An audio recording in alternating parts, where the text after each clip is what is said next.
This is a multi-purpose cutter. It has 5 blades reserved on each case, which you can easily keep for future use.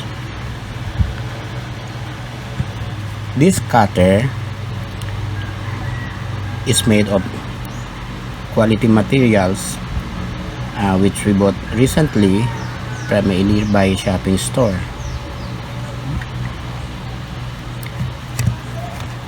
I'll teach you how to operate this one easily. So first, we're going to push this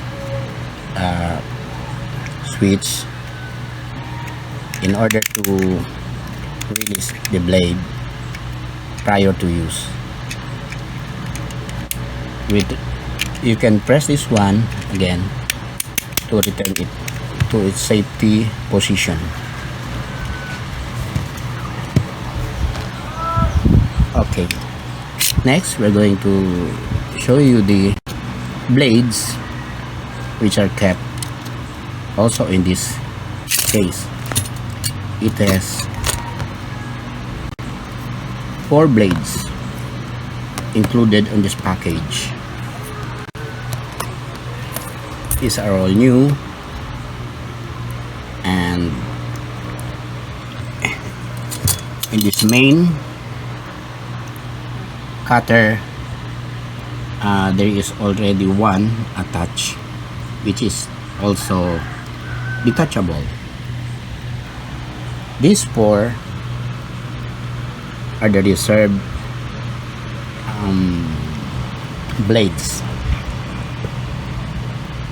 Okay, the next thing we're going to do is to return it and keep. These are the 5 blades, including the blade which is recently attached to this cutter.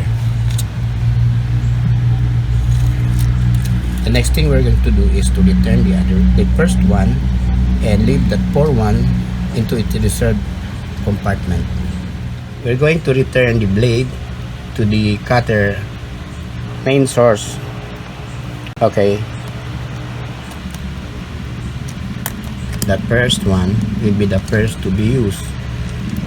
Insert it all together at once, lock it, push it. There it goes. It's now ready to use.